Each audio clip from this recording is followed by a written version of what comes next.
ဒီနေ့မှာတော့ချောင်းပိုင်ဝမ်းဆိုတဲ့ခါမှာ enemy ထက်ဘယ်လိုတောင်းဆိုရမလဲ item emblem battle skill ကိုဘယ်လိုတိတိကျကျသုံးရမလဲ the way of dragon ဘယ်လို aim ရမလဲဆိုတာကိုလက်တွေ့ရှင်းပြပေးသွားမှာဖြစ်ပါတယ်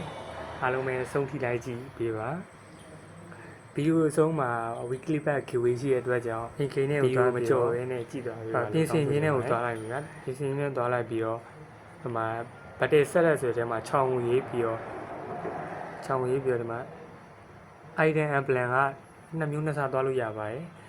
YE unlock ဗတ်တေအဲ့လို light steal နဲ့ဆော့လို့ရလို့ but damage ဒီမှာ haptasi hunter strike နဲ့လည်းဆော့လို့ရပါတယ်အဲ့တော့ကို play style ပေါ်မှာမူတည်ပါတယ်YE unlock ဗတ်တေရဲ့အားသာချက်ကတော့ enemy မှာ defense တွေပါရယ်ဆိုရင် late game မှာ buy one တွေ့ရယ်ဆိုရင် defense တွေကိုဒီ unlock ဗတ်တေကထူထမ်းမိတ်ပါရဲ့အတွက်ကြောင့်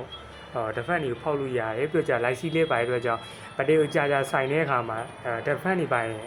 တဲမပြတ်ဘူးဗျာတဲမပြတ်တဲ့အခါမှာဗတ်တေကြာဆိုင်တဲ့အခါမှာ unlock ဗတ်တေရဲ့ light steal ရဲ့ Y ရဲ့ light steal ရဲ့ဗတ်တေမှာကြာနေလို့ရတယ်တခါရင်းနဲ့တဲမပြတ်ဘူးပေါ့ဗျာ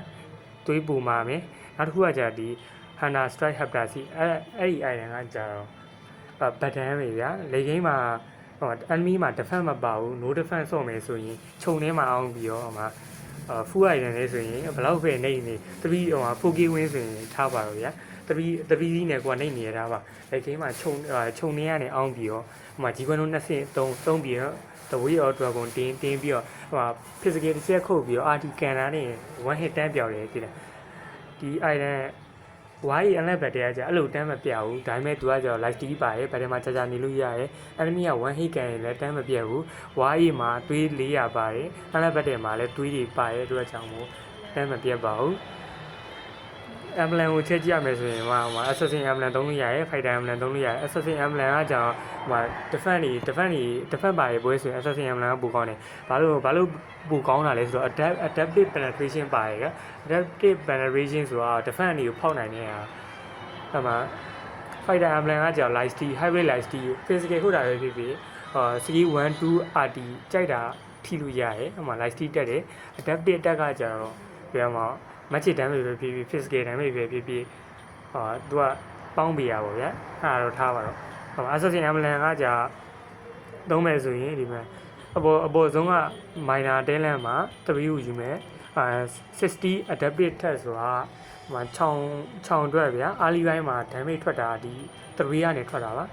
3က60 adaptive test ဆိုတာ early ပိုင်းမှာဟို10မိနစ်မှာ buy one ဟိုမှာ physical ရှင်ထိုးတဲ့အခါကျရင်တရားကိုတည်တာပါတယ်နောက်တစ်ခု minor talent မှာကျတော့ master assassin တရားတော့ပုံဒီပါဘိုင်ဝမ်ဆုံးမယ်ဆိုရင် master assassin ကလွဲပြီးတော့ဒီ minor talent မှာချဟာရယူလို့မရပါဘူးချဟာယူရင် physication ခုတ်မယ်ဆိုရင်လုံးဝကိုနှိမ့်ပါတယ် master assassin ကိုမမီပါဘူးတွားကြအောင်မှာဟိုတယောက်ချင်းတွေ့တဲ့အချိန်မှာဗျာ1/1တွေ့တဲ့အချိန်မှာ damage ကို 7% တိုးပေးရဆိုတော့ဆောင်းကိုကောင်းပါတယ်နောက်တစ် iron ကကျတော့2မျိုးနှစ်ဆသွားလို့ရတယ်consensus black ကကျတော့ဟိုမှာအားလီပိုင်းမှာ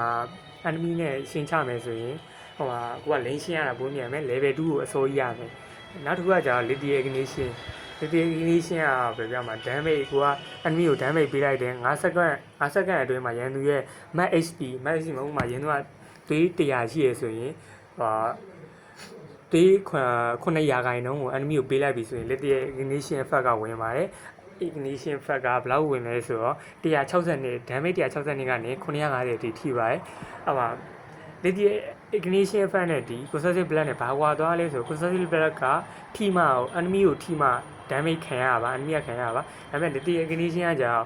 ရှူဝ damage ဗျာဘလို့မှဘာနဲ့မှရှောင်လို့မရအောင်သူက magic damage ဘာနဲ့မှရှောင်လို့မရဘူးဟိုမှာ7% enemy ရဲ့ max HP ရဲ့ 7% ကိုပေးနိုင်တယ်ဆိုရင်ဒီlethal ignition effect ကauto prot သွားပြီပေါ့ဗျာကိုတော့ကတော့15 second ပေါ့နှစ်ခုလုံး15 second ပါပဲဘိုင်မန်ဆော့မယ်ဆိုရင်တော့ကျွန်တော်ကတော့ဒီ lethal ignition နဲ့ပဲဆော့ပါတယ်ဒီ consensus black ကိုတိတ်တော့မကြိုက်ဘူးဗျာနောက်ထပ်ဆိုရင် in game နဲ့ကိုသွားလိုက်မယ် okay ပွဲစားကြီးဆိုတော့ကျွန်တော်တို့ဖက်နက်လေးကိုကောက်ဝယ်လိုက်မယ်ဝယ်လိုက်ပြီး skill 1ကိုယူမယ် wall လေးကြုံမယ်ကျွန်တော်ဆော့ရဲ့ play style အတိုင်းပဲပြရမယ်ဗျာဖက်နက်ကိုဝယ်ထားပြီး15 second အတွင်းမှာမပြည့်ခင်မှာရောင်းမယ်ရောင်းပြီးကျွန်တော်ကတော့ဒီhaptasi ကိုပဲဖက်ဆိုင်ကန် သွားတယ်ခပ်တာချီကိုဟိုမှာပီယော်တာတင်လိုက်မယ်တင်ပြီးဒီနန်းနေခြုံလေးထဲမှာစောင့်နေဗျာအဲ့ခြုံလေးထဲမှာစောင့်နေ enemy လာတဲ့ vision ကိုအစောကြီးမြင်ရတယ်ဒီမှာဆိုရင်ဗျာ crit ကိုစောစောရှင်ကိုအမြန်ဆုံးရှင်းနိုင်အောင်လို့ G1 တို့3သိန်းနဲ့ enemy ကိုလည်းထိအောင်ထူရမယ်ရှင်းโอเคဒီမှာဆိုဗျာဒီချောင်းရဲ့အောက်ကတွေးအနီတန်းလေးမြင်တာမသိအဲ့တွေးအနီတန်းလေးကအဲ့အနီတန်းလေးပြည့်နေတဲ့အချိန် physical ထူလိုက်မယ်ဆိုရင်သူက damage ပူးနာပါဗျာချောင်းရဲ့ passive ပရော့သွား